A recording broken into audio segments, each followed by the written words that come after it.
আম্মুর কাছ থেকে শিখেছিলাম এই গাজরের পায়েস বানানোটা। আর আম্মুকে বানিয়ে যখন আমি খাওয়ালাম তখন আম্মু বলল, বাহ কি মজা হয়েছে, আমার চাইতেও বেশি মজা করে তুমি রান্না করতে পেরেছো। চলুন দেখিনি কীভাবে আমি বানালাম। এখানে আমি দুধ নিয়েছি 1 লিটার পরিমাণ, আর এই দুধের মধ্যে আমি পোলাওর চাল আগে থেকে ভিজিয়ে রেখে দিয়েছিলাম। আর সেই চালটাকে ভিজে যাওয়ার পর হাত দিয়ে এভাবে কচলানো দিলেই দেখবেন ভেঙে যাবে। আর এতটুকুই যথেষ্ট, এটাকে ব্লেন্ডার করার কোনো দরকার নেই। আর একটু দানা দানা থাকলে খিরসাটা খেতে খুব বেশি ভালো লাগে। আর তারপর আমি এখন এই দুধের মধ্যে দিয়ে দেবো, আর ফোটার আগ পর্যন্ত অপেক্ষা করতে হবে।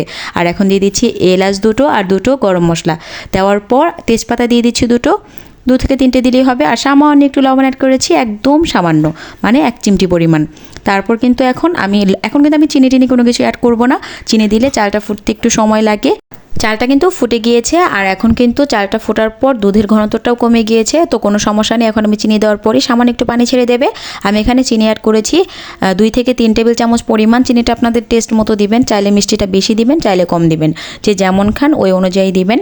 তো এখন কিন্তু আমি গাজরগুলোকে গ্রেট করে কেটে রেখে দিয়েছিলাম, আর সেই গাজরগুলোকেই দিয়ে দিচ্ছি। এই গাজরগুলো আমি গ্রেট করার পরেই ধুয়েছি, যার কারণে গাজর থেকে এক্সট্রা যে কালারটা অতিরিক্তভাবে লাল হয়ে যায়নি। এই গাজরটাকে চাইলে আপনারা না ধুয়েও দিতে পারেন। তো আমি এখন আরেকটু লিকুইড দুধ অ্যাড করেছি, যেহেতু পানিটা একদমই শুকিয়ে গিয়েছে চালটা সেদ্ধ হওয়ার পর।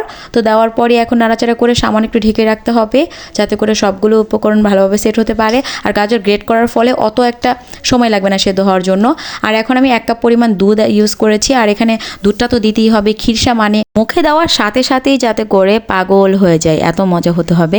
খিরসা আমার কাছে অনেক বেশি মজার, এই খিরসা পায়েসটা। আর গাজরের খিরসা পায়েসটা আসলে অনেক ভালো লাগে।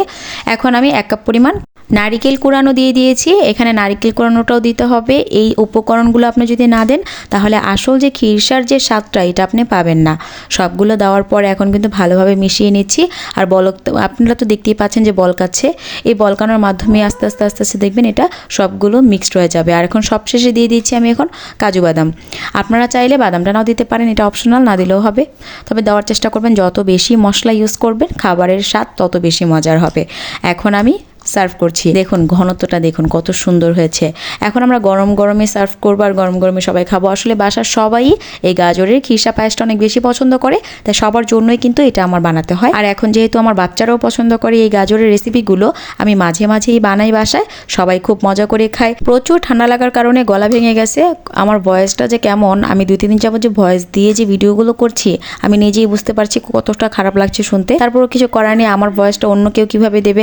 আর ভয়েস ভিডিও আমি কিন্তু শর্ট ভিডিওতে ইউজ করেছি, দেখবেন কত চিল্লাচিল্লি। এর মধ্যে তো আর ভয়েস ছাড়া ভিডিও তো আমি দিতে পারবো না, তো আমার কিছু করার নেই। আমি চেষ্টা করছি গলাটা ঠিক করার জন্য। কেমন লেগেছে ভিডিওটা অবশ্যই কমেন্টের মাধ্যমে জানিয়ে দিবেন। ভালো লাগে থাকলে বেশি বেশি শেয়ার করবেন। আজ এই পর্যন্তই, সবাই ভালো থাকবেন, আল্লাহ হাফিজ।